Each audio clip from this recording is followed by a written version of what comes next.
हम इन दिनों में ऐसे लोगों से घिरे हुए हैं जो अपनी ही दृष्टि में बड़े बुद्धिमान हैं। किसकी दृष्टि में? बोलो, अपनी ही दृष्टि में। और आप इनके मुंह पर एक शब्द जरूर सुनोगे, मुझे पता है। ही नो एवरीथिंग। उनको सब पता है। सीखने का ढक्कन बोलो बंद हो चुका है। अब ध्यान दीजिए, जब आप पुराना नियम पढ़ेंगे जिसका अधिकतर हिस्सा हिब्रू और थोड़ा सा हिस्सा अरामिक में लिखा गया था, और न्यू टेस्टामेंट वो पूरा ग्रीक में लिखा गया था। पुराना और नया नियम 3 लैंग्वेजेस में, एक ही किताब जो है वो पूरी 3 लैंग्वेजेस में लिखी गई थी, और हमारे पास जो है उसका ट्रांसलेशन है जो परमेश्वर के लोगों ने किया। जब आप पुराना नियम ध्यान से पढ़ेंगे तो आप एक चीज देखेंगे, इजराइलियों का और बहुत सारे लोगों का कोई लक्ष्य नहीं था। उनका लक्ष्य सिर्फ था कनान पहुंचना। उसके बाद देखिए वो अपनी फैमिली के साथ रहते थे। पर आप में से कितने लोगों ने नए नियम के अंदर देखा कि संतों का, जो भी चेले थे प्रभु यीशु के, उनका एक लक्ष्य था। और यीशु मसीह स्वयं एक लक्ष्य लेकर आया था। आप सोचो, मैरिज पे जब हम जाते हैं किसी की, तो कितना सेलिब्रेशन का माहौल होता है। बहुत कठिन हो जाता है वहां पर खुदा से बात करना, क्योंकि इतनी चकाचौंध रोशनी, डेकोरेशन, लोगों के कपड़े, खाना पीना, इतना कुछ वहां रहता है। पर आप सोच सकते हैं कि उस शादी में भी जब यीशु गया तो वहां पर भी उसने एक कन्फेशन किया कि मेरा समय नहीं आया है।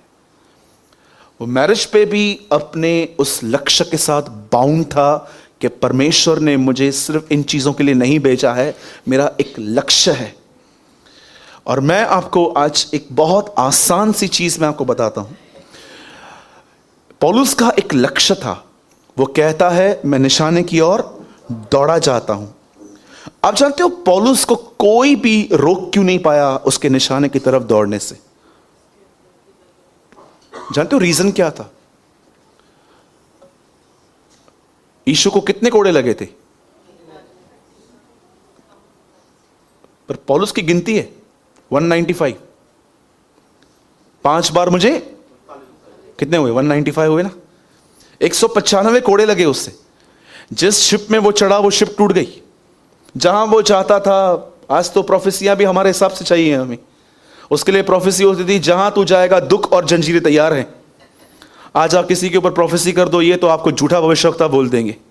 लेकिन अगर आप किसको बोलो तू बढ़ने वाला है, ये बढ़ने वाला है, वो बढ़ने वाला है, ये मिलने वाला है, वो मिलने वाला है, आपका टाइट भी इधर ही आएगा। डू यू नो, आज प्रोफेसीज भी इंसान को अपने हिसाब से चाहिए। अगर आप थोड़ा भी उनके कैरेक्टर के बारे में बात करोगे ना, आपको लगेगा ये बंदा बड़ा रूड है यार। एक शिप टूट गई, उसके बाद लिखा गया है कि लोग उसे बुरा भला कहते थे। एक जगह कहता है, भाइयों से बचा रहूं, मेरे लिए प्रार्थना करो। क्या आप ये समझ सकते हो? एक बिलीवर भाई प्रार्थना कर रहा है कि मेरे लिए प्रार्थना करो कि मैं कुछ बिलीवर से बचा रहूं। वो कहता है भाइयों से बचा रहूं मैं, कुछ भाइयों से, क्योंकि बहुत सारे झूठे लोग मिलके आए थे। इतना प्रॉब्लम, ये तो सिर्फ आउटसाइड प्रॉब्लम्स हैं। उसके बाद मिनिस्ट्री में अलग प्रॉब्लम्स थी। कुरिन्थियों की कलीसिया जो उसने बनाई, उसके जाने के बाद जो गड़बड़ियां हुई उसमें, अच्छा वाला आदमी सॉल्व नहीं कर सकता था। उसके बाद तो छोड़ो ये बात में प्रॉब्लम, फिर कलीसिया में प्रॉब्लम, अब उसके इनसाइड एक प्रॉब्लम था। उसके बॉडी में कहां पर पेन था, और वो उसे कंटिन्यू खुदा को पुकार रहा था, पर प्रभु उसके द्वारा दूसरों को ठीक कर रहा था, उसको नहीं कर रहा था। एक ऐसा व्यक्ति जो इतनी तकलीफों में था, बाइबल बताती है वो बढ़ता गया बढ़ता गया। मैं आपको बताना चाहता हूं, अगर यीशु मसीह के बाद कोई किसी ने यह शब्द का प्रयोग किया है, मेरा पीछा करो, तो वो पौलुस है। 10,000 अन्य भाषाओं में बोलता हूं, 30 से स्वर्ग में उठा लिया गया हूं। वो मुर्दों को जिलाया था, पूरे एशिया में उसने कलीसियाएं बनाई थी, और वो खुदा के साथ चलता था। उसे अभिषेक इंपार्ट करना आता था। वो अपने लोगों को रुमालों में अभिषेक डाल के बोलता रहा, जाओ बीमारों पर रख दो जो यहां पर नहीं आ पा रहे हैं। आप समझ सकते हो वो कैसा खुदा का खादिम था। कोई चीज उसे रोक नहीं पाई। जानते हो रीजन क्या था? उसके लाइफ में एक प्रिंसिपल था, एक सिद्धांत था, जो हमारे जिंदगियों में दूर दूर तक नहीं है, वो कभी भी कल को आज में नहीं लाता था। सबसे मेन थिंग ये थी। आज आप लोगों से मिलो, वो आपको पास्ट के लिए बहुत कुछ बताएंगे। यार ऐसा हुआ, ऐसा हुआ, ऐसा हुआ। Brother, I am completely agree, आपके साथ बुरा हुआ, पर इसको होल्ड करके क्यों पकड़ा है तूने? इतने सारे लोग हैं, इसलिए वो कहता है जो बातें हो गई मैं उन्हें भूल कर मैं आगे की ओर दौड़ता हूं, मैं अपने निशाने की ओर दौड़ा चाहता हूं, मैं उस इनाम को पाना चाहता हूं जिसके लिए प्रभु ने मुझे पकड़ा था। कितने लोग हैं जो से ग्रिप करके रखते हैं अपने आप को? हां, यीशु मसीह ने कहा जब तुम प्रार्थना करो और जब तुम परीक्षा में पड़ जाओ तो कहो हमें बुराई से बचा। क्यों? क्योंकि राज्य, पराक्रम तुझे ही ताकत है बचाने की हमें। कितने लोग हैं यहां पर, मुझे सच बताइए, खुदा को कहते हैं खुदा ये विचार छोड़ नहीं रहे मुझे कुछ, मैं परीक्षा में पड़ जाता हूं, घंटों भर कुछ सोचता रहता हूं। जब बुराई में न ला, परीक्षा में न ला, परंतु बुराई से बचा। यीशु कहता है परीक्षाएं आएंगी, पर खुदा से कहो उस परीक्षाओं में बुराई न करूं, क्योंकि राज्य, पराक्रम, इंग्लिश में लिखा गया है पावर। प्रभु मैं प्रार्थना करता हूं मुझे बचाइए, क्योंकि आपके पास ही ताकत है मुझे बचाने की। Kingdom, power, glory belongs to you, O God the father. मैं आपसे पूछना चाहता हूं, कितने लोग हैं जो खुदा से कहते हैं प्रभु बहुत सारी चीजें मुझे पकड़ती हैं, होल्ड करती हैं।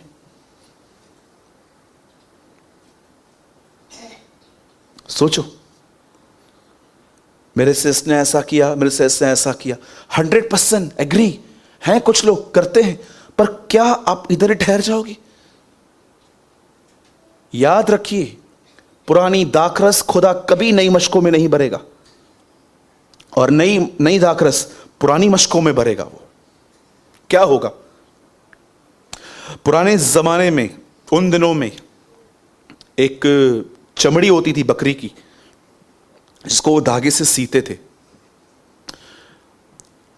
वाइन स्किन्स कहते हैं उसको इंग्लिश में। उसके अंदर वो दाखरस को जमा करते थे, क्योंकि उसमें वो ताज़ी पड़ी रहती थी। वहां पर वो कहता है कोई भी व्यक्ति नई दाखरस पुरानी मशकों में नहीं डालेगा। क्या होगा? बस्ट हो जाएंगी। खुदा उन लोगों को कैसे उठाए जो कुछ पुराना नहीं छोड़ रहे हैं। आप पुराना तब ही छोड़ सकते हैं। एक बहन थी, किसी गलत आदमी के साथ वो रिलेशनशिप में आ गई। उसके डैडी उसको बहुत समझाते थे कि बेटा ये लड़का तेरे लायक नहीं है, तू दूर रह इससे। कोई बात नहीं समझ रही थी वो, और उसके डैडी सिर्फ उसके लिए प्रेयर करते थे।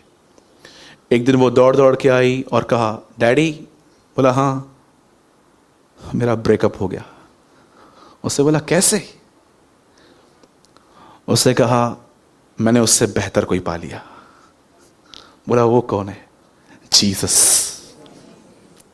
लोग ओल्ड क्यों पकड़ के बैठे हैं? क्योंकि अब तक मुलाकात नहीं हुई है। क्या ऐसे हो सकता है कि आप यीशु से मिलो और उसके बाद आप किसी से नफरत कर पाओ, आप चीजों को होल्ड कर सको?